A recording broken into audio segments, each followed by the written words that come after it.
কলিজার প্রিয় বন্ধুরা, তোমরা সবাই কেমন আছো? আশা করছি সকলেই অনেক ভালো আছো। আজ তোমাদের বলবো এমন একটি গল্প যেটা শুনলে তোমাদের মধু জ্বলে আসবে। আমি একা বসে শুধু কাঁদছিলাম, চোখের জলে ভিজে গিয়েছিল আমার মুখে। দুর্ঘটনার দিনটা মনে পড়ে। রাস্তার মোড়ে গাড়ি উল্টে গেল। আমি কেবল চিৎকার করতে করতে একপাশে লুটিয়ে পড়েছিলাম। পুলিশ এবং প্রতিবেশীরা এসে আমাকে উদ্ধার করল, কিন্তু বাবা মা আর কেউ ছিল না।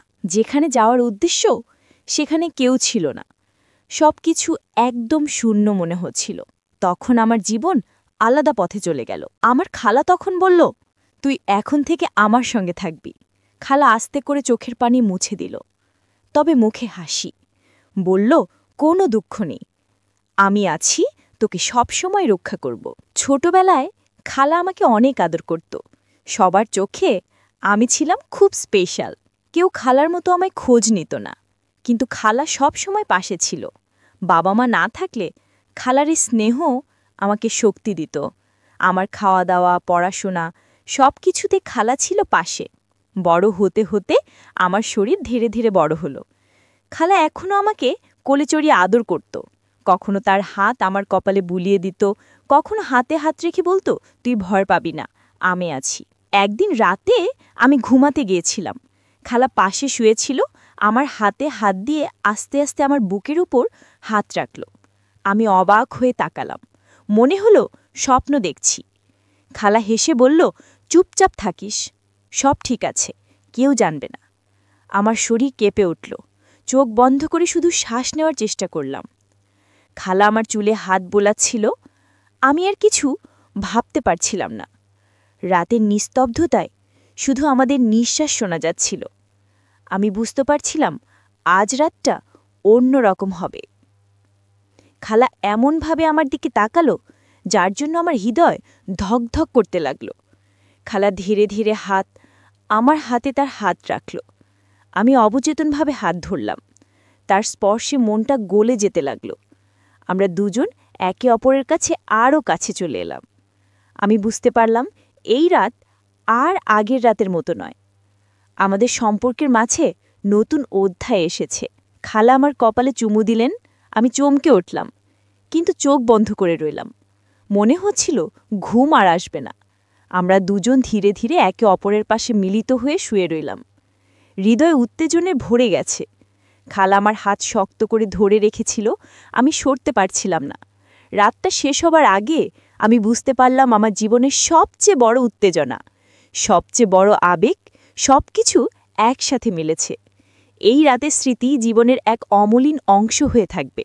বন্ধুরা, গল্পের আসল ঘটনা এখনও বাকি, তাই পুরো গল্পটি শোনার আগে এখনই চ্যানেলটি সাবস্ক্রাইব করে দাও প্লিজ। রাতের নিস্তব্ধতা ঘরের চারপাশে ভাসছে। আমি খালার পাশে শুয়েছিলাম, চোখ বন্ধ করলেও হৃদয়ে ধক ধক করছে।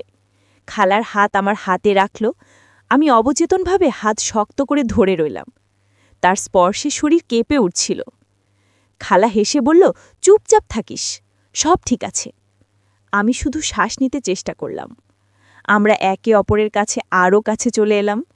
খালা আমার কপালে হাত বুলালো। আমি চোখ বন্ধ করে রইলাম। রাতের হালকা বাতাস ঘরে ভেসে আসছে। শুধু আমাদের নিঃশ্বাসের শব্দ শোনা যাচ্ছিল।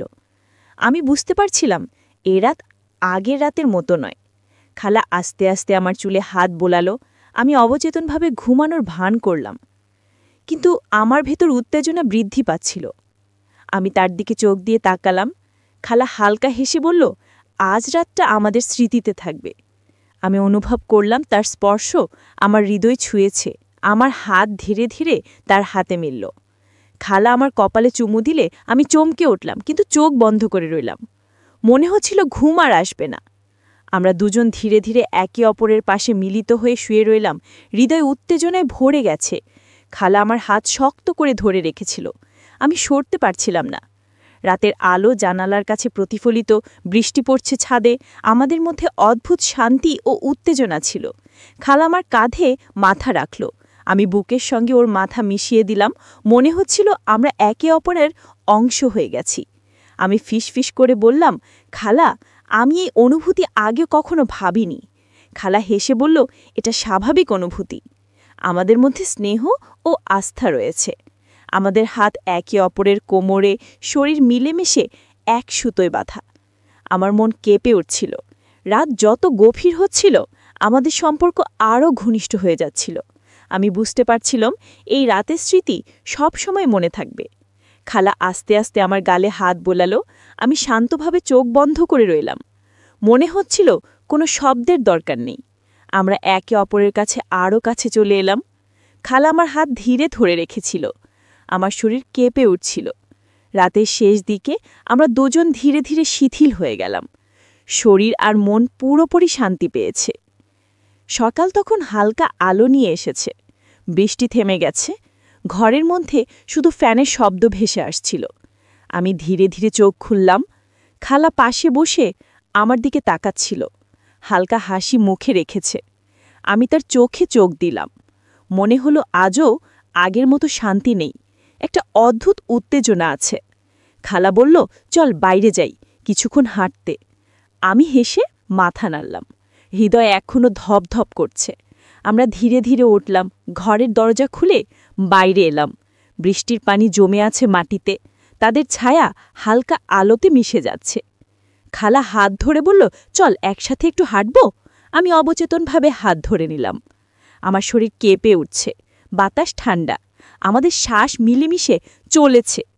খালা আমার কানের কাছে ফিসফিস করে বলল, আজ রাতের মতোই বিশেষ লাগছে। আমি অবাক হয়ে তাকালাম। মনে হলো স্বপ্ন দেখছি, কিন্তু স্বপ্ন নয়, সব বাস্তব। পায়ের তলার শব্দ ভেসে যাচ্ছে, আমাদের নিঃশ্বাস মিলেমিশে এক ধরনের রিদম তৈরি করছে। খালা হেসে আমার হাত শক্ত করে ধরল। আমাদের কথোপকথন খুব কম, শুধু চোখের যোগাযোগ, শরীরের অনুভূতি বুঝাচ্ছে সবকিছু। আমি ফিসফিস করে বললাম, খালা, আজ কেন এমন করছো? খালা হেসে বলল, যখন তুমি বড় হবে তখন বুঝবে। আমাদের হাঁটা থেমে গেল। খালা হঠাৎ আমার কপালে চুমু দিলেন। আমি চমকে উঠলাম, কিন্তু চোখ বন্ধ করে রইলাম। মনে হচ্ছিল ঘুম আবার আসছে না। আমরা দুজন ধীরে ধীরে ফিরে এলাম ঘরে। খালা আমার পাশে শুয়ে গেল, হাত আমার হাতে রেখেছিল। আমি অবচেতনভাবে হাতটা ধরলাম। রাতের শেষে আমাদের নিঃশ্বাস মিলেমিশে এক হয়ে গেছে। আমার শরীর কেঁপে উঠছিল। খালা আমার কপালে হাত বোলালো। আমি ধীরে ধীরে হেসে বললাম, খালা, এই অনুভূতি আমি আগে ভাবিনি। খালা হেসে বলল, এটাই স্বাভাবিক অনুভূতি। আমরা দুজন একে অপরের কাছে আরও কাছে এলাম। রাতের নিস্তব্ধতা আমাদের কাছে শান্তি এনে দিচ্ছে। হৃদয় উত্তেজনায় ভরে গেছে। আমি বুঝতে পারছিলাম এই মুহূর্তগুলো জীবনের অমলিন স্মৃতি হবে। আমরা ধীরে ধীরে ঘুমোতে শুরু করলাম। খালা আমার হাত শক্ত করে ধরে রেখেছিল। আমি শরীর শিথিল করে দিলাম। মনে হলো এই রাত যেন থেমে যায়।